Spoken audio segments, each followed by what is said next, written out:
الحمد لله الحمد لله رب العالمين نحمده ونستعينه ونستغفره ونعوذ بالله من شرور أنفسنا ومن سيئات أعمالنا من يهده الله فلا مضل له ومن يضلل فلا هادي له وأشهد أن لا إله إلا الله وحده لا شريك له وأشهد أن محمدا عبده ورسوله أرسله بالهدى ودين الحق ليظهره على الدين كله ولو كره المشركون اللهم صل على محمد وعلى آل محمد كما صليت على إبراهيم وعلى آل إبراهيم إنك حميد مجيد اللهم بارك على محمد وعلى آل محمد كما باركت على إبراهيم وعلى آل إبراهيم إنك حميد مجيد أما بعد فإن خير الكلام كلام الله وخير السنن سنن محمد صلى الله عليه وسلم وشر الأمور محدثاتها وكل محدثة بدعة وكل بدعة ضلالة أعوذ بالله من الشيطان الرجيم يا أيها الذين آمنوا اتقوا الله حق تقاته ولا تموتن إلا وأنتم مسلمون إن أريد إلا الإصلاح ما استطعت وما توفيقي إلا بالله عليه توكلت وإليه أنيب رب اشرح لي صدري ويسر لي أمري واحلل عقدة من لساني يفقهوا قولي ബഹുമാന്യരായ സത്യവിശ്വാസികളെ വിശ്വാസിനികളെ ജീവിതത്തിന്റെ നിഖില മേഖലകളിൽ അള്ളാഹുവിനെ സൂക്ഷിച്ച് ഭക്തരായി തീരാൻ പരിശ്രമിക്കണമെന്ന് ആമുഖമായി ഒരു വസിയത്ത് എന്ന നിലക്ക് ഓർമ്മപ്പെടുത്തുകയാണ്. അല്ലാഹു സുബ്ഹാനഹു വ തആല നമ്മെ ഏവരെയും അവന്റെ ഇഷ്ടക്കാരിൽ ഉൾപ്പെടുത്തി അനുഗ്രഹിക്കട്ടെ. പ്രിയമുള്ളവരെ, പവിത്രമായ ജീവിതം നയിക്കാൻ ആഗ്രഹിക്കുന്നവർക്ക് വേണ്ടി സർവലോക രക്ഷിതാവായ അല്ലാഹു നിശ്ചയിച്ച വ്യവസ്ഥയാണ് യഥാർത്ഥത്തിൽ വിവാഹത്തിലൂടെ കുടുംബ സംവിധാനത്തിന്റെ ഭാഗമായി തീരുക എന്നുള്ളത്. എന്നാൽ ആ വിവാഹം പൂർണ്ണമായും ധാർമ്മികവും സദാചാരപരവുമായ നിയമശാസനകളൊക്കെ പാലിച്ചുകൊണ്ടായിരിക്കണം എന്ന കാര്യത്തിൽ നമുക്ക് ഗൗരവം ഉണ്ടായിരിക്കേണ്ടതുണ്ട്. വിവാഹത്തിൻ്റെതായ നിയമങ്ങളും പരിധികളും ഒരു മുസ്ലിം നോക്കിക്കാണേണ്ടത് വളരെ പ്രാധാന്യത്തോടു കൂടിയാണ്. എന്തെല്ലാമാണ് വിവാഹത്തിന്റെ ലക്ഷ്യങ്ങളായി വരുന്നത് എന്നതിനെ കുറിച്ചാണ് നമ്മൾ കഴിഞ്ഞ ഖുത്ബയിൽ പരാമർശിച്ചിട്ടുണ്ടായിരുന്നത്. ആരെയൊക്കെയാണ് വിവാഹം ചെയ്യാൻ പാടില്ലാത്തത് എന്ന കാര്യം ചിലപ്പോഴെങ്കിലും നിരുത്തരവാദിത്തപരമായ സമീപനങ്ങൾ കൊണ്ടോ അറിവില്ലായ്മ കൊണ്ടോ പലരും വിവാഹാന്വേഷണ വേളകളിൽ വലിയ ചർച്ചയാക്കാറില്ല. അതുകൊണ്ട് തന്നെ വീട്ടിലും കുടുംബത്തിലൊക്കെ വിവാഹപ്രായം എത്തിയ ആൾക്കാരുടെ കാര്യത്തിൽ ചിലരെങ്കിലും അവന് ഇനി നമുക്ക് നമ്മുടെ കുടുംബത്തിൽപ്പെട്ട ഇന്ന പെണ്ണിനെ ആലോചിക്കാം, ആ രൂപത്തിൽ സംസാരിക്കാം. അതല്ലെങ്കിൽ ചെറുപ്പത്തിൽ തന്നെ എന്റെ ഈ മകന് നിന്റെ ഈ മോളെ നമുക്ക് സെറ്റാക്കി വെക്കാം. എന്നിട്ട് ആ ഒരു അർത്ഥത്തിൽ കുടുംബത്തിൽ നിന്ന് തന്നെയുള്ള ആലോചനകളൊക്കെ പറഞ്ഞു വെക്കുന്നതൊക്കെ ശരിക്കും നമ്മൾ ശ്രദ്ധിക്കേണ്ടതാണ്. എല്ലാം തെറ്റായി പോകണമെന്നില്ല. ഇങ്ങനെ നമ്മൾ വാക്കാലോ അല്ലെങ്കിൽ നമ്മുടെ കല്യാണാന്വേഷണത്തിന്റെ സമയത്തോ ഒക്കെ ചെയ്യുമ്പോൾ ഇസ്ലാമികമായ ഈ വിഷയത്തിലെ പരിധികൾ ലംഘിക്കപ്പെടുന്നുണ്ടോ എന്ന പരിശോധന അത്യാവശ്യമാണ് എന്നത് നമ്മൾ ശ്രദ്ധിക്കണം. കാരണം വിവാഹം കഴിക്കാൻ പാടില്ലാത്തത് ആരെയൊക്കെയാണ് എന്ന് സൂറത്തുൻ നിസായിലെ 22-23 വചനങ്ങളിലൂടെ അല്ലാഹു സുബ്ഹാനഹു വ തആല കൃത്യമായി അറിയിക്കുന്നുണ്ട്. ഒരുപക്ഷെ നമ്മുടെ ഇങ്ങനെയുള്ള ചില പറച്ചിലുകൾ കൊണ്ട് അറിവുള്ളവർ പോലും അത് തിരുത്താൻ ആ കുടുംബത്തിൽ മുതിരാത്തതിന്റെ ഒക്കെ പേരിൽ ഇങ്ങനെ വിവാഹങ്ങൾ നടക്കും.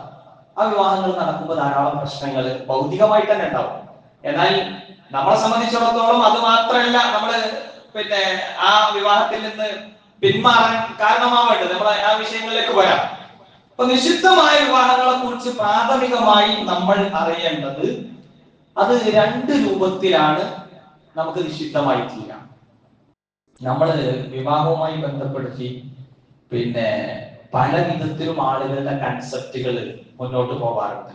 ഇപ്പോ നമ്മൾ ഈ ഒരു വിഷയത്തിലേക്ക് ചേർത്തി പറയേണ്ട കാര്യമില്ലെങ്കിൽ പോലും ഒരു കാര്യം ഓർമ്മപ്പെടുത്തുക. അപ്പൊ നമ്മള് കെട്ടിക്കഴിഞ്ഞതിന് ശേഷം നമുക്ക് നന്നാക്കി തീർക്കാം എന്ന് തീരുമാനിക്കുന്ന ആൾക്കാരുണ്ട്. യഥാർത്ഥത്തിൽ അങ്ങനെയല്ല. നമ്മൾ നല്ലതിനെ തെരഞ്ഞെടുക്കാൻ വേണ്ടിയിട്ടാണ് ഇതിന് ഋതുബത്തും വിവാഹാന്വേഷണങ്ങളുടെ ഒരുപാട് ഭാഗങ്ങളെ കുറിച്ച് പഠിപ്പിച്ചത്. അതൊക്കെ നമ്മൾ നമ്മുടെ ഖുതുബയില് ചെറിയ രൂപത്തിലൊക്കെ ആയിട്ട് സൂചിപ്പിച്ചു പോയിട്ടുണ്ട്. അപ്പോ അതേപോലെ തന്നെയാണ് നമ്മൾ ഈ കെട്ടുന്ന സമയത്ത്, വിവാഹം അന്വേഷിക്കുന്ന സമയത്ത് അത് മതത്തിന്റെ പരിധികളിൽ നിന്നുകൊണ്ടുകൂടി ആവുക എന്നുള്ളത് നമ്മൾ പ്രത്യേകം ശ്രദ്ധിക്കേണ്ടതുണ്ട്. 2 രൂപത്തിലുള്ള നിഷിദ്ധങ്ങളാണ്. ഒന്ന്, ഒരിക്കലും കെട്ടാൻ പറ്റാത്ത ആ രൂപത്തിൽ സ്ഥായിയായ നിഷിദ്ധം. അത് ഒരിക്കലും അവരെ കല്യാണം കഴിക്കാൻ പാടില്ല. രണ്ടാമത്തത് താൽക്കാലികമായി നിഷിദ്ധാവസ്ഥ വരുന്നതാണ്. അത് ആ ഒരവസ്ഥ കഴിഞ്ഞാൽ അവരെ വിവാഹം കഴിക്കാൻ പറ്റുന്ന സാഹചര്യം ഉണ്ടാവും. ഒരിക്കലും വിവാഹത്തിൽ ഏർപ്പെടാൻ പറ്റാത്തവരെയാണ് ഏത് ലിസ്റ്റിൽ ഒരു പെണ്ണിന് ഉൾപ്പെടുത്താൻ പറ്റുക. ഒരു പെണ്ണിനെ സംബന്ധിച്ചിടത്തോളം അവളെ വിവാഹം കഴിക്കാൻ ഒരിക്കലും പറ്റാത്ത ആളുകളാണ് അവളുടെ മഹ്റം എന്ന ലിസ്റ്റിൽ ഉൾപ്പെടുക. താൽക്കാലികമായി വിവാഹം കഴിക്കാൻ പാടില്ലാത്ത ആൾക്കാർ ആ മഹ്റമിന്റെ ലിസ്റ്റിൽ വരുന്നതാവില്ല. അതൊക്കെ നമ്മൾ ശ്രദ്ധിക്കണം. നമ്മുടെ കുട്ടികള് ഒക്കെ കസിൻ ബ്രദർ, കസിൻ സിസ്റ്റർ എന്നൊക്കെ പറഞ്ഞിട്ട് കയ്യും പിടിച്ച് തോളത്തും കൈയിട്ട് അല്ലെങ്കിൽ ബൈക്കിന്റെ ബാക്കിൽ കയറ്റിയിരുത്തി കൊണ്ടുപോയി വീട്ടിൽ തനിച്ചായി ഇങ്ങനെയൊക്കെ നിൽക്കുമ്പോ ശ്രദ്ധിക്കണം. നമ്മള് ഇപ്പത്തെ കാലം എന്ന് പറഞ്ഞു കഴിഞ്ഞാൽ വാപ്പയും മകളും തന്നെ ഒരു വീട്ടിൽ ഒറ്റക്കായി കഴിഞ്ഞാൽ ബുദ്ധിമുട്ട് അനുഭവപ്പെടുന്ന കാലമാണ്. അത്തരം സാഹചര്യങ്ങൾ ഫിത്നയെ ഭയപ്പെടുമ്പോൾ ഇതിന്റെ അപ്പുറത്തുള്ള കാര്യങ്ങളാണ് നമ്മൾ ശ്രദ്ധിക്കേണ്ടത്. എന്നിരുന്നാലും നമുക്ക് മതം നൽകുന്ന പ്രത്യേകമായ പരിധികൾ നമ്മൾ ശ്രദ്ധിക്കണം.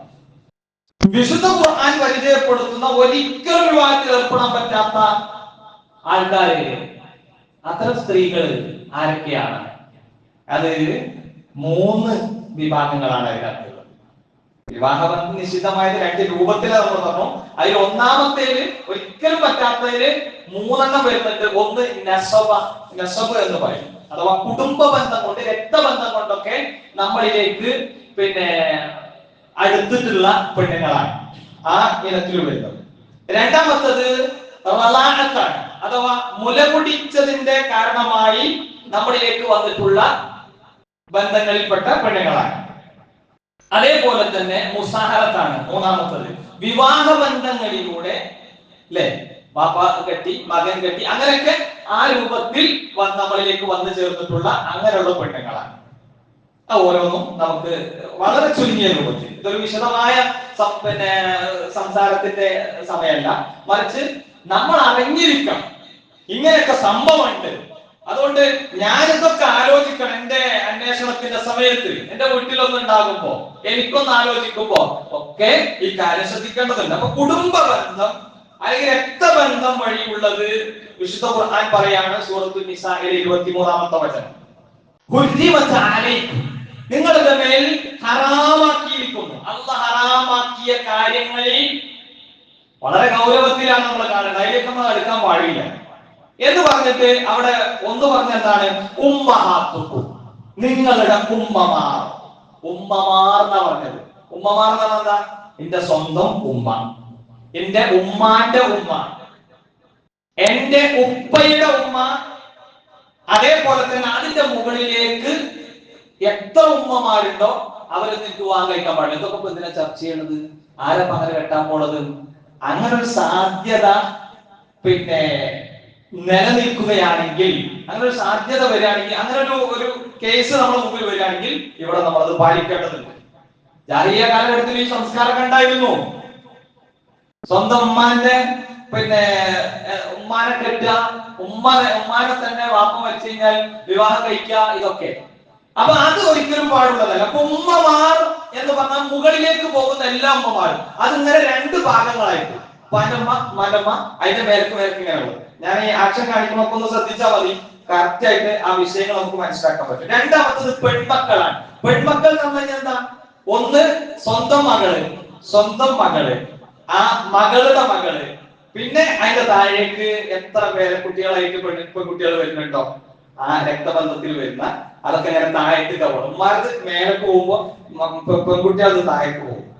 പിന്നെ ഈ നസബിൽ വരുന്നത് സഹോദരിമാർ എന്ന് പറയുമ്പോൾ മൂന്ന് രൂപത്തിൽ നമുക്ക് അതിനെ പെട്ടെന്ന് മനസ്സിലാക്കാൻ പറഞ്ഞു പോവാണ്. ഉപ്പയും ഉമ്മയും ഒന്നായ സഹോദരിമാർ. എന്റെ പെങ്ങള് എനിക്കുണ്ടെങ്കിൽ നേരെ പെങ്ങള് എന്റെ ഉമ്മയും ഓളമ്മയും ഒന്നായിട്ടുള്ള ആ രൂപത്തിലുള്ള പെങ്ങളുണ്ടല്ലോ, അങ്ങനത്തെ പെങ്ങന്മാരെ എനിക്ക് കല്യാണം കഴിക്കാൻ പാടില്ല. അങ്ങനത്തെ പെങ്ങന്മാരെ മാത്രമല്ല, ഇന്റെയും അവളുടെയും ഉമ്മ ഒന്നായിട്ടുള്ള അങ്ങനെയുള്ള ആ പെങ്ങന്മാരെയും പിന്നെ എന്ത് ചെയ്യാൻ പാടില്ല, വിവാഹം കഴിക്കാൻ പാടുള്ളതല്ല. അതുപോലെ തന്നെ ഉപ്പ മാത്രം ഒന്നായ നിലക്കുള്ള പിന്നെ പെങ്ങന്മാരെയും വിവാഹം കഴിക്കാൻ പാടില്ല.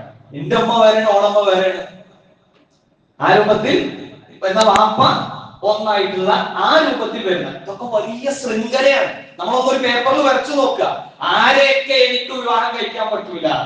ഈ വിവാഹം കഴിക്കാൻ പറ്റാത്തതിന്റെ കാരണം എന്താന്നുള്ളത് നമുക്ക് പൂർണ്ണമായും ചിലപ്പോ ഉൾക്കൊള്ളാൻ പറ്റാത്ത കാരണങ്ങൾ ഉണ്ടാവും. അത് അല്ലാഹുവിന്റെ ഹിക്മത്തിൽപ്പെട്ട വിഷയമാണ്. നമ്മൾ അതിലേക്ക് വരാം. നോക്കൂ, അപ്പോ സഹോദരിമാർ എന്ന് പറഞ്ഞാൽ എന്റെ നേരെ പെങ്ങളെ കെട്ടാൻ പറ്റൂല എന്നല്ല. അതിന്റെ അർത്ഥത്തിൽ പിന്നെ ഉമ്മയും ഉപ്പയും ഒന്നായ രൂപത്തിലുള്ള സഹോദരിയെ മാത്രമല്ല വിവാഹം കഴിക്കാൻ പറ്റാത്തത്, പിന്നെ ഉമ്മ മാത്രം ഒറ്റക്കായിട്ടുള്ള രൂപത്തിൽ, പിന്നെ ആ രൂപത്തിലുള്ള സഹോദരിമാരും ഉപ്പ മാത്രം ഒറ്റക്കായിട്ടുള്ള രൂപത്തിൽ അങ്ങനെയുള്ള സഹോദരിമാരെയും പറ്റുകയില്ല. ഇനി നാലാമത്തെ ഒരു കേസ് എന്ന് പറയുന്നത് അവിടെ എന്താണ്, പിന്നെ അമ്മാത്തുക്കും എന്നാണ്. അപ്പൊ ഉദ്യമത്താലേക്കും ഉമ്മഹാത്തുക്കും ഒന്ന്, ബനാത്തുക്കും രണ്ട് പെൺകുട്ടികൾ, അതിലെ വിഷയങ്ങൾ നമ്മൾ പറഞ്ഞു. അഹവാത്തുക്കും സഹോദരിമാരെ നമ്മൾ പറഞ്ഞു. നാലാമത്തത് അമ്മാത്തുക്കും. അമ്മാത്തുക്കും എന്ന് പറഞ്ഞാൽ വാപ്പാന്റെ പെങ്ങന്മാരെയും എനിക്ക് വിവാഹം ചെയ്യാൻ പാടുള്ളതല്ല. അഥവാ ഉപ്പാക്ക് ഈ പറഞ്ഞതുപോലെ ഉപ്പാക്കും ഉണ്ടാവുമല്ലോ, ഉപ്പാക്ക് ഉപ്പയും ഉമ്മയും ഒന്നായ നിലക്കുള്ള സഹോദരിമാരുണ്ടാവും. അമ്മായി എന്ന് തന്നെയാണ് അവരെ ഞാൻ വിളിക്കാം. ഇനി നോക്കൂ, അതേപോലെ ഉപ്പാക്ക് ഉപ്പാന്റെ പിന്നെ ഉമ്മ മാത്രം ഒരേപോലെ വരുന്ന രൂപത്തിൽ സഹോദരിമാരുണ്ടാവും. ഉപ്പാക്ക് ഉപ്പ മാത്രം ഒന്നായി വരുന്ന രൂപത്തിൽ അതിലുണ്ടാവും പെങ്ങന്മാര്. ആ അർത്ഥത്തിൽ ആ മൂന്നിനെയും, അതൊക്കെ എത്ര ആളുകൾ വന്നു എന്നുള്ള ആലോചിച്ച് നോക്കണം. നമ്മളൊന്നും കാര്യമാക്കൂല, അതൊക്കെ ഇങ്ങനെ നോർമൽ ആയിട്ട് പോകും. ആ പരമാവധി കുടുംബത്തിൽ തന്നെ ആയിക്കഴിഞ്ഞാൽ ഒക്കെ ശരിയായില്ലോ എന്നുള്ളതാണ്. അവിടെ പിന്നെ നമ്മുടെ ശരീരത്തിന്റെ നിയമങ്ങൾക്ക് യോജിക്കാത്ത വിധത്തിൽ ഉണ്ടാകുന്നതിന് നമ്മൾ ഭയാശങ്കയോടുകൂടി കാണേണ്ടതുണ്ട്. ഇനി അഞ്ചാമത്തെ കാര്യം എന്ന് പറയുന്നത് എന്താണ്, വഹാലാത്തുക്കും ഉമ്മാന്റെ സഹോദരിമാരും ഈ പറഞ്ഞ പോലെ ഒക്കെ തന്നെ. പിന്നെ ഉപ്പാന്റെ കാര്യം സഹോദരിമാരെ പറഞ്ഞ പോലെ തന്നെ ഉമ്മയിലേക്ക് ചേർത്ത് നോക്കും. ഉമ്മാക്ക് ഉമ്മാന്റെ പിന്നെ എന്താണ്, ഉമ്മയും ഉപ്പയും ഒന്നായ രൂപത്തിൽ അവരിൽ ഉണ്ടാകുന്ന ആ സഹോദരിമാര്, ഉമ്മാക്ക് ഉമ്മാന്റെ ഉമ്മയൊക്കെ സഹോദരിമാര്, ഉമ്മാക്ക് പിന്നെ ഉമ്മാന്റെ ഉപ്പയൊക്കെ സഹോദരിമാര്, ഈ മൂന്നും ആ ലിസ്റ്റിൽ പെടും. അവർക്കൊന്നും വിവാഹത്തിന് പാടില്ലാത്തതാണ്. ആറാമത്തത് എന്ന് പറഞ്ഞു കഴിഞ്ഞാൽ സഹോദരന്റെ പെൺകുട്ടികൾ. അതിലും വരും ഈ പറഞ്ഞ പോലെ തന്നെ പിന്നെ മൂന്ന് കാറ്റഗറിയിലും വരും. സഹോദരന്റെ പെൺമക്കൾ എന്ന് പറഞ്ഞു കഴിഞ്ഞാല് സഹോദരന്റെ നേർക്ക് നേരെയുള്ള പെൺകുട്ടികൾ അവിടെ വരും. അതേപോലെ തന്നെ പിന്നെ ഉപ്പയൊത്ത സഹോദരന്റെ പെൺമക്കൾ വരും, ഉമ്മയൊത്ത സഹോദരന്റെ പെൺമക്കൾ വരും. കാര്യം മനസ്സിലായിണ്ടാവും വിചാരിക്കുന്നു. അഥവാ എന്റെ സഹോദരൻ, അഥവാ നേരെ എന്റെ വാപ്പി ഉമ്മയൊക്കെ ഒന്നായിട്ടുള്ള, എന്റെ വാപ്പാക്കും ഉമ്മാക്കുള്ള എന്റെ ജ്യേഷ്ഠൻ അനിയൻ, അങ്ങനെയുള്ളതല്ലാത്ത രൂപത്തിൽ എന്റെ വാപ്പാക്ക് വേറെ ഭാര്യയിലുള്ള മക്കൾ എന്റെ സഹോദരങ്ങളാണ്. ആ സഹോദരന്റെ മകളെയും എനിക്ക് കെട്ടാൻ പറ്റൂല. നേരെ എന്റെ ഉമ്മ ഒന്നാണ്, എന്റെ ഉമ്മ ഒന്നാണ്. ആ രൂപത്തിൽ അവന്റെ വാപ്പ വേറെ എങ്കിൽ ആ നിലക്ക് അവൻ ആ വാപ്പയൊത്ത അതിലും ഉള്ള പെങ്ങന്മാര് എന്റെ മക്കൾ തന്നെയാണ്, അവിടെയും എനിക്ക് കെട്ടാൻ പാടുള്ളത്. അതൊക്കെ രക്തബന്ധമാണ്, അല്ലെങ്കിൽ കുടുംബ ബന്ധമായിട്ടാണ് നമുക്ക് കാണാൻ പറ്റുന്നത്. ഇനി ഏഴാമത്തെ വിഷയം എന്ന് പറയുന്നത് ഈ പറഞ്ഞ വിശദീകരണം തന്നെ അതിലുള്ളത് ബനാത്തുൽ ഉഖ്തി, സഹോദരിമാരുടെ പെൺമക്കള്. ഉപ്പയൊത്ത സഹോദരിയുടെ പെൺമക്കള്, ഉമ്മയൊത്ത സഹോദരിയുടെ പെൺമക്കള്, ഉപ്പയുമ്മ ഒന്നായ രൂപത്തിൽ വരുന്ന അങ്ങനെയുള്ള പെൺമക്കളും. അത് കൺഫ്യൂഷൻ ആകാൻ വേണ്ടി പറഞ്ഞല്ല, ഈ 7 കാര്യങ്ങളിലും നമ്മൾ കൃത്യമായി നമ്മുടെ വിഷയത്തിൽ എന്റെ വീട്ടിൽ നടന്ന കല്യാണങ്ങളൊന്നും ഈ പറഞ്ഞ പരിധികൾ ലംഘിച്ചുകൊണ്ടല്ല എന്ന് ഉറപ്പിക്കാൻ നമുക്ക് കഴിയണം. ഇനി നടക്കുന്നത് ഒരിക്കലും അവനാവാൻ പാടില്ല. ഒരുപാട് അറിവും ധാരണക്കുള്ള ആൾക്കാരുടെ വീടുകളിൽ പോലും ഇങ്ങനെയൊക്കെ നടക്കുന്നത് കൊണ്ടാണ് ഈ വിഷയങ്ങൾ കൂടി സാന്ദർഭികമായി ശ്രദ്ധയിൽപ്പെടുത്തുന്നത്. പിന്നെ നമ്മൾ പറഞ്ഞ ഈ വിഷയത്തിൽ റളാഅത്താണ്, മുലകുടിയിലൂടെ ഉണ്ടാകുന്ന ആ ബന്ധം. ആ ബന്ധത്തിൽ വരുന്നതും ശരിക്കും ഒറ്റ കാര്യമുള്ളതിന് റസൂൽ സല്ലല്ലാഹു അലൈഹി വസല്ലം തങ്ങൾ പറഞ്ഞു, മുലകുടിയിലൂടെ വരുന്ന ബന്ധം, ആ ബന്ധം വഴി രക്തബന്ധത്തിലൂടെ എന്തൊക്കെ നിഷിദ്ധമായോ അതൊക്കെ അവിടെ നിഷിദ്ധമാകും എന്ന കാര്യം വിശുദ്ധ ഖുർആൻ പറയുന്നത് എന്താണ്? ഉമ്മഹാത്തുക്കും ഉല്ലാത്തി അർളഅനകും വഅഖവാത്തുക്കും മിനർ റളാഅ. 2 കേസുകളാണ് ഖുർആൻ ഡയറക്റ്റ് പറയുന്നത്. ഉമ്മഹാത്തുക്കും, നിങ്ങളുടെ ഉമ്മമാർ, അല്ലാത്തി അർളഅനകും, നിങ്ങളെ മുല നൽകിയവരായ, നിങ്ങൾ കമ്മിഞ്ഞ നൽകിയവരായിട്ടുള്ള ഉമ്മമാർ. അത് അങ്ങനെ ആവുന്നതിന് പ്രത്യേകമായ ചില മാനദണ്ഡങ്ങളൊക്കെ ഫിഖ്ഹിന്റെ ഗ്രന്ഥങ്ങളിലൊക്കെ നമുക്ക് കാണാൻ കഴിയും.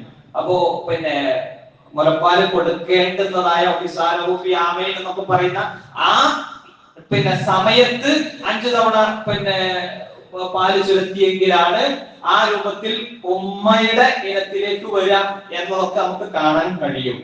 അപ്പൊ നോക്കൂ, അതിൽ വരുന്ന സഹോദരിമാർ, ആ നിരക്കുള്ള രൂപമൊക്കെയാണ് ഇതിൽ വരുന്നത്. അപ്പൊ അതിന്റെ ഒരു ബേസ് ഇതാണ്. മുലകുടി ബന്ധത്തിലൂടെ രക്തബന്ധം പോലെ തന്നെ ആയിത്തീരുന്നത് ആർക്കാ ബാധകമുള്ളൂ? ഞാൻ ഒരു എക്സാമ്പിൾ കൂടി പറയാം. ഞാന് എന്റെ ഉമ്മയുടെ മുലപ്പാലിന് പുറമെ എന്റെ ഉമ്മാന്റെ ജ്യേഷ്ഠത്തിയുടെ മുലപ്പാലും കൂടി ഞാൻ ആ സമയത്ത് കുടിച്ചിരുന്നു എന്ന് വിചാരിക്കാം. ഒരു എക്സാമ്പിൾ പെട്ടെന്ന് മനസ്സിലാക്കാൻ. അപ്പൊ എങ്കിൽ എന്നെ സംബന്ധിച്ചിടത്തോളം, ഞങ്ങൾ 4 ആൺകുട്ടികളാണ്, എന്നെ സംബന്ധിച്ചിടത്തോളം മാത്രമാണ് എന്റെ ഉമ്മാന്റെ ജ്യേഷ്ഠത്തിയുടെ ആ പരിധിയിൽ വരുന്ന, അവരുടെ കുടുംബങ്ങളിലൊക്കെ വരുന്ന നേരത്തെ പറഞ്ഞ ആ വിഷയങ്ങളിലൊക്കെ ഉള്ള ബന്ധങ്ങൾ നിഷിദ്ധമാവുക. എന്റെ ജ്യേഷ്ഠനോ എന്റെ അനിയന്മാർക്കോ ഒന്നും അവരുടെ കുടുംബമായിട്ട് ബന്ധപ്പെടുന്നതിന് വേറെ പ്രശ്നങ്ങളില്ല, അഥവാ അതിന്റെ താഴേക്ക് വരുന്ന ആ പരമ്പരകളിലേക്ക്. അപ്പൊ ഇത് കൃത്യമായിട്ട് മനസ്സിലാക്കണം. മുല കുടിച്ചത് ആൺകുട്ടിയാണെങ്കിൽ ആ ആൺകുട്ടിയുടെ ഡയറക്റ്റ് ഉമ്മയായിട്ട് തന്നെ ഈ മുലപ്പാല് കൊടുത്ത പെണ്ണിനെ കണക്കാക്കണം, കൺസിഡർ ചെയ്യണം. അതേപോലെ തന്നെ അപ്പോ അവരുടെ കൂടെ ഉണ്ടായിരുന്ന ഭർത്താവ് ആ ഭർത്താവിനെ വാപ്പയായിട്ട് കാണണം. അപ്പൊ അതിന്റെ താഴേക്കൊക്കെ നമ്മൾ നേരത്തെ പറഞ്ഞ ഭാഗങ്ങളൊക്കെ ഉണ്ടല്ലോ, വാപ്പാന്റെ ഉമ്മാന്റെ എന്നൊക്കെ പറഞ്ഞിട്ടുള്ള ആ നിരക്കൊക്കെ ഉള്ള ബന്ധങ്ങളിൽ വരുന്ന ഈ ഹുദ്ദിമത്താലയിക്കും എന്ന് പറഞ്ഞ സംഗതികളൊക്കെ ഇവിടെ ബാധകമാവും. അപ്പൊ മുലകുടി ബന്ധം സ്ഥാപിച്ചു കഴിഞ്ഞാൽ അവിടെയും നമുക്ക് ചില റെസ്ട്രിക്ഷൻസ് ഉണ്ട്.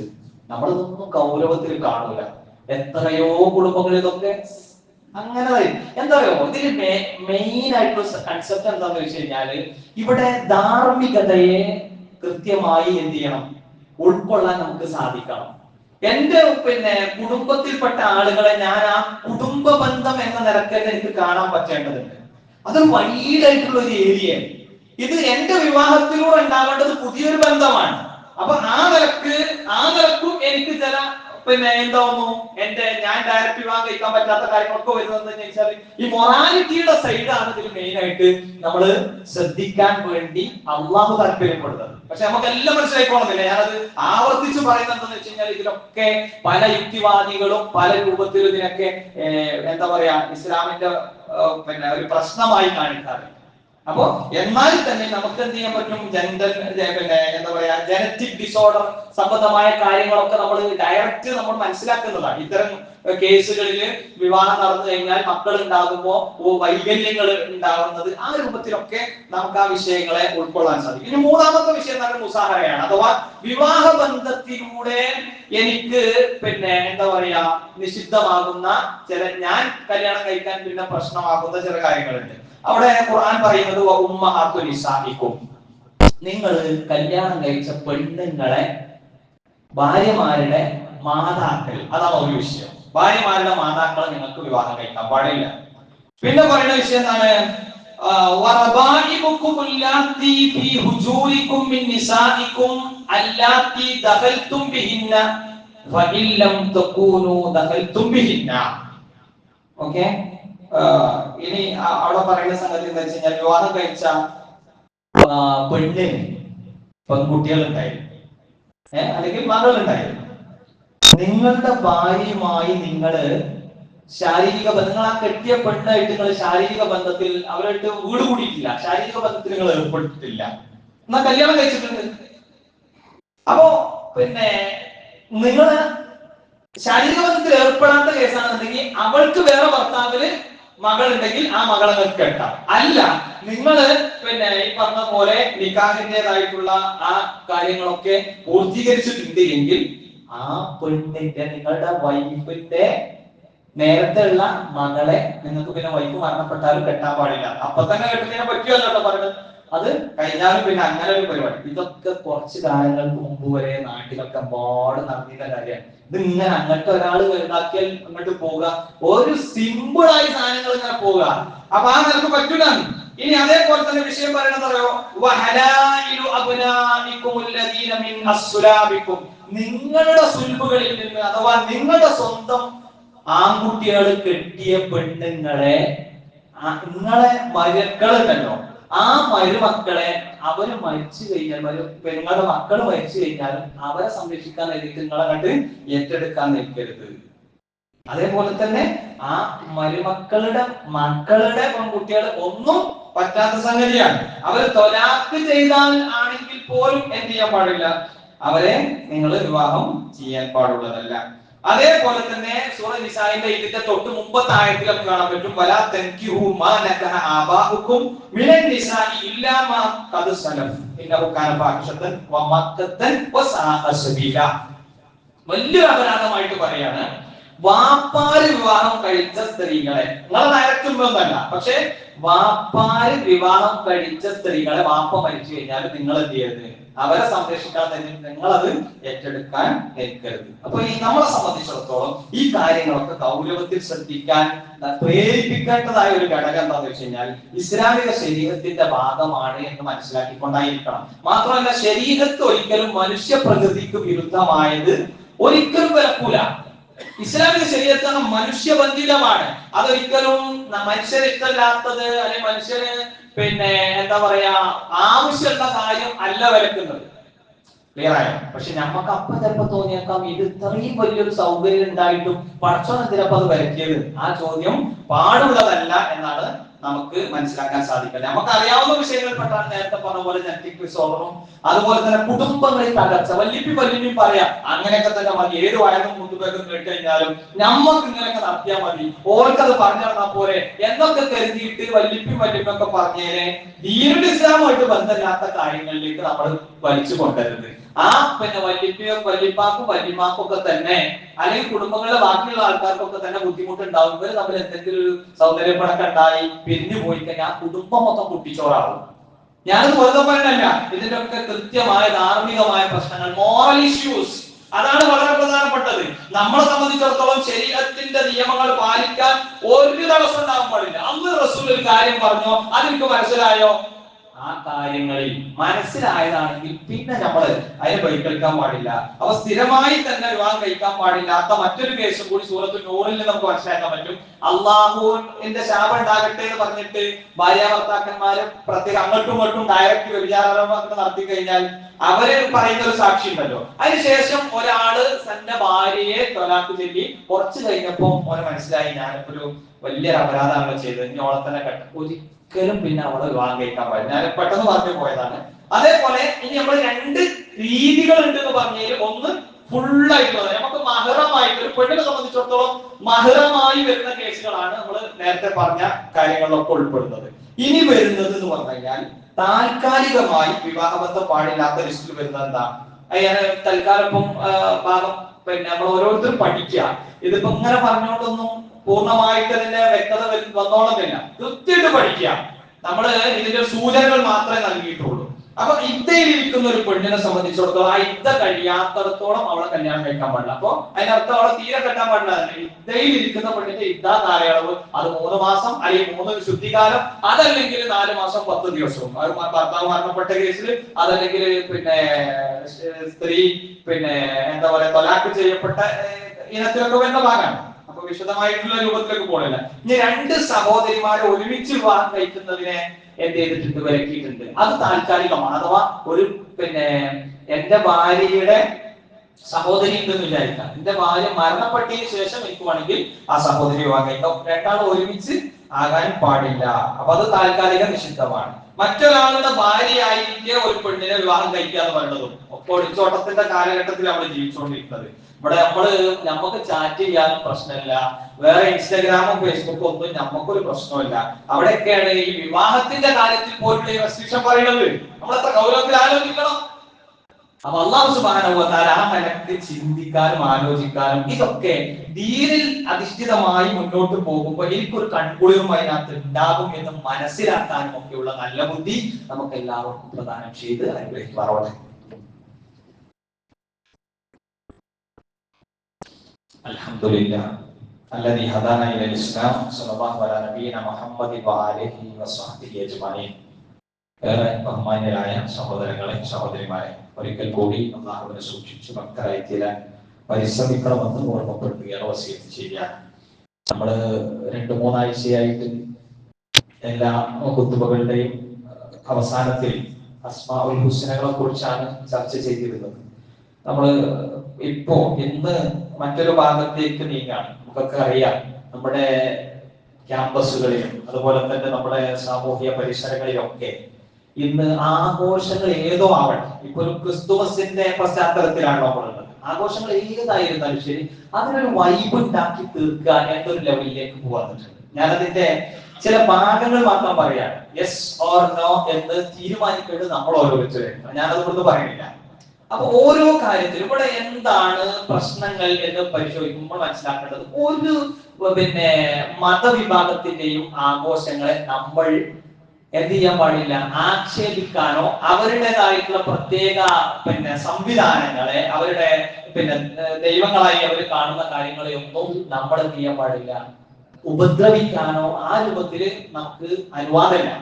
നമുക്ക് ആശയപരമായ സംവാദങ്ങളും പിന്നെ കാര്യങ്ങളൊക്കെ ആവാം. അപ്പൊ അത് ഒരു ഭാഗം. അഥവാ അവർ ആദരവോടുകൂടി കാണുന്ന കാര്യങ്ങളെ നമ്മൾ ഒരിക്കലും തന്നെ അതിനെ അറ്റാക്ക് ചെയ്യാതെ പറയുന്നത് നമ്മളുടെ രീതിയല്ല. രണ്ടാമത്തെ കാര്യം എന്ന് പറയുന്നത് വിശ്വാസപരമായിട്ടുള്ള ഒരു തലം. ഈ ക്രിസ്തുമസ് ഒക്കെ ബന്ധപ്പെടുത്തി നമ്മൾ ഈസാ നബിയെ നമ്മൾ മനസ്സിലാക്കുന്നത് എങ്ങനെയാണ്? ഈസാ നബി അല്ലാഹു സുബ്ഹാനഹു വ തആലയുടെ ഒരു പിന്നെ അല്ലാഹുവിന്റെ ഒരു ദൂതനാണ്. മാത്രമല്ല പിന്നെ മുഅ്ജിസത്തുകളിൽ ഒട്ടേറെ ഈസാ നബിയിലൂടെ പ്രകടമായിട്ടുണ്ട്. വാപ്പല്ലാതെ ജനിച്ച ഒരു പ്രവാചകനാണ്. ആ നിലക്കുള്ള കുറെ സംഗതി പിന്നെ ഈസ കമസലി ആദം എന്ന് പ്രത്യേകം പരിചയപ്പെടുത്തിയിട്ടുള്ള ഒരു പ്രവാചക ശ്രേഷ്ഠനാണ്. നമുക്ക് പിന്നെ ഈസാ നബി അലൈഹി സ്വലാത്തു വസ്സലാമയുമായി ബന്ധപ്പെടുത്തി നമുക്ക് പരിചയമുള്ള ഇഞ്ചീൽ. എന്നാൽ ആ ഇഞ്ചീൽ ആണോ യഥാർത്ഥത്തിൽ ഇന്നത്തെ ക്രിസ്ത്യാനികളുടെ കയ്യിലുള്ളത്? ഒരിക്കലും അല്ല. ഖുർആൻ മറ്റു വേദങ്ങളെയൊക്കെ എന്ത് ചെയ്യുന്നു, ആ വേദങ്ങളിൽ ഒക്കെ വിശ്വസിക്കുക എന്നുള്ളത് നമ്മുടെ ബാധ്യതയായിട്ട് നമ്മുടെ മുമ്പിലേക്ക് വെച്ചിരിക്കുന്നു.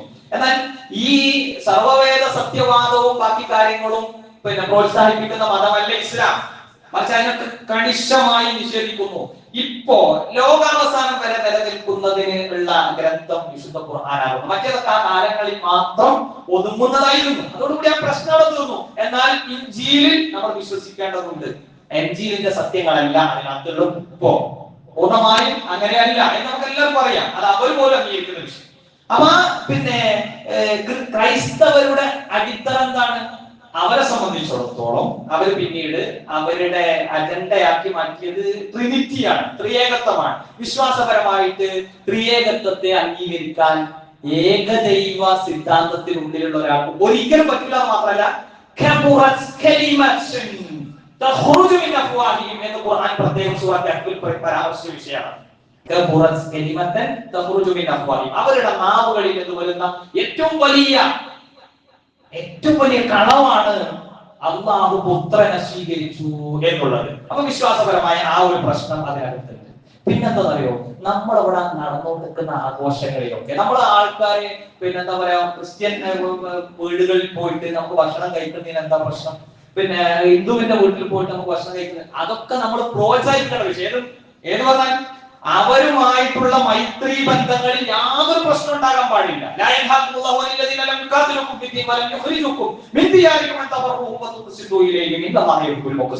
അള്ളാഹ് നീതി കാണിക്കുന്നവരാണ് ഇഷ്ടപ്പെടുന്നത്. പക്ഷെ നമ്മൾ ആലോചിക്കേണ്ട വിഷയം എന്താണ്?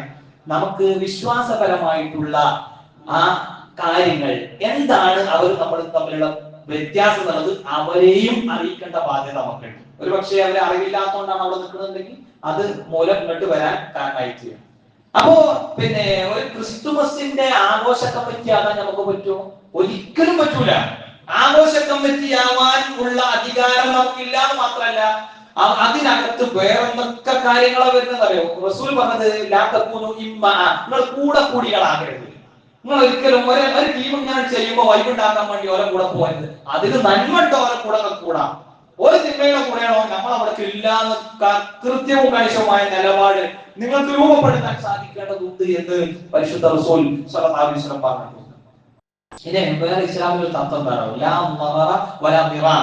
നിങ്ങൾ ഉപദ്രവിക്കപ്പെടുന്നവരാകാൻ പാടില്ല. നിങ്ങൾ ഉപദ്രവത്തിന് പിന്നെ കുടപിടിക്കാൻ നിൽക്കുന്ന ആൾക്കാരുമാണ്. എത്ര ക്രിസ്തുമസ് ആഘോഷങ്ങളിലാണ് നമ്മൾ കഴിഞ്ഞ വർഷങ്ങളിലൊക്കെ വലിയ ജീപ്പും ലോറിയൊക്കെ എടുത്ത്, അല്ലെങ്കിൽ അത്തരത്തിലുള്ള വലിയ ഡെക്കറേറ്റഡ് വാഹനങ്ങളൊക്കെ അൾട്രേറ്റ് ചെയ്ത വാഹനങ്ങളൊക്കെ എടുത്തിട്ട് പിന്നെ ക്യാമ്പസിനകത്തേക്ക് കുത്തിക്കയറ്റുകയും അങ്ങനെ പല കുട്ടികളുടെയും പിന്നെ കൊലപാതകങ്ങളിലേക്ക് വരെ എത്തിച്ചേരുകയൊക്കെ ചെയ്തിട്ടുള്ള കാര്യങ്ങൾ നമ്മൾ ഗൗരവത്തിൽ കാണേണ്ടതുണ്ട്. അപ്പൊ ഈ വിഷയങ്ങളിലൊക്കെ ഇനി എന്ന് നമ്മളൊരു സമൂഹത്തോട്, ഒരു സമുദായത്തിന്റെ ആചാരങ്ങളോട് നമ്മളങ്ങട്ട് ഒട്ടിച്ചേർന്ന എന്താ സംഭവിക്കുക? നമ്മളും ആ ടീമിലാണ് എന്ന് അല്ലാഹു റസൂൽ സ്വല്ലല്ലാഹു അലൈഹി വസല്ലം പറയാം. നമ്മൾ ഏറ്റെടുത്ത് നടത്തേണ്ട ആഘോഷങ്ങൾ രണ്ടെണ്ണമാണ്. അത് ഏറ്റെടുത്ത് നടത്തുമ്പോൾ പോലും നന്മയും നീതിയും ധർമ്മവും സാമൂഹ്യ സേവനമൊക്കെയാണ് അതിലൂടെ രൂപപ്പെട്ടു വരുന്നത്. നമുക്ക് കൃത്യമായി പോകുന്നുണ്ട്. ഈദുൽ അദ്ഹയും ഈദുൽ ഫിത്റും ഒക്കെ പിന്നെ വലിയ ത്യാഗോജ്ജലമായ സ്മരണകളാണ് നമുക്ക് അയവർക്കുന്നത്. കുടുംബ ബന്ധങ്ങൾ ഊട്ടിയുറപ്പിക്കാനും ആളുകളെ സഹായിക്കാനും പിന്നെ ഫിത്ർ സക്കാത്തിലൂടെയുള്ള പിന്നെ ധർമ്മങ്ങളും അതേപോലെ തന്നെ ഊഹിയത്തിലൂടെയുള്ള ധർമ്മങ്ങളും ഒക്കെ സംഭവിക്കുക ചെയ്യേണ്ടത്.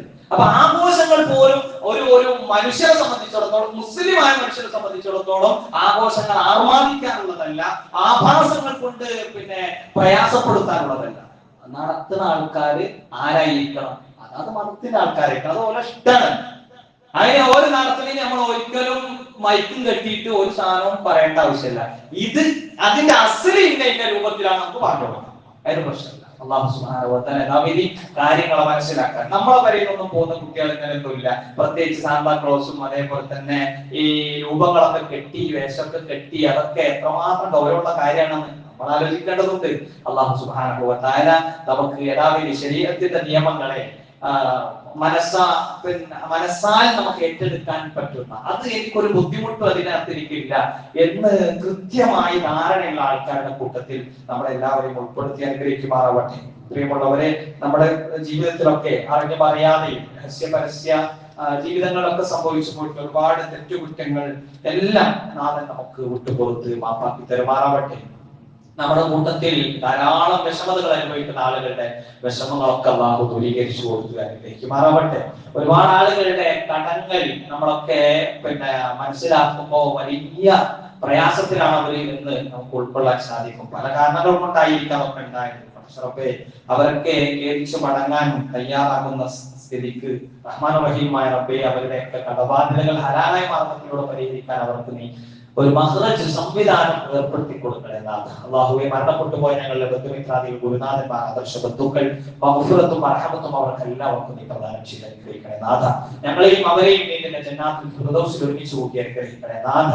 അല്ലാഹുമ്മ ഗ്ഫിർ ലിൽ മുഅ്മിനീന വൽ മുഅ്മിനാത്ത് വൽ മുസ്ലിമീന വൽ മുസ്ലിമാത്ത് അൽഅഹ്യാഇ മിൻഹും വൽ അംവാത്ത് ഇന്നക മുജീബു ദഅവാതി യാ ഖാദിൽ ഹാജാത്ത്. അല്ലാഹുമ്മ ജിർനാ മിനൻ നാർ അല്ലാഹുമ്മ ജിർനാ മിനൻ നാർ അല്ലാഹുമ്മ ജിർനാ മിനൻ നാർ. റബ്ബന സ്രിഫ് അന്നാ جهنم إن عذابها كان غراما إنها ساءت مستقرا ومقاما ربنا هب لنا من أزواجنا وذرياتنا قرة أعين واجعلنا للمتقين إماما اللهم يا مقلب القلوب ثبت قلوبنا على دينك اللهم يا مصرف القلوب صرف قلوبنا على طاعتك اللهم اجعلنا من المتواضعين ولا تجعلنا من المتكبرين ربنا آتنا في الدنيا حسنة وفي الآخرة حسنة وقنا عذاب النار ربنا تقبل منا إنك أنت السميع العليم وتب علينا إنك أنت التواب الرحيم واغفر لنا يا غافر المذنبين آمين برحمتك يا أرحم الراحمين وصلى الله على نبينا محمد وآله وصحبه أجمعين.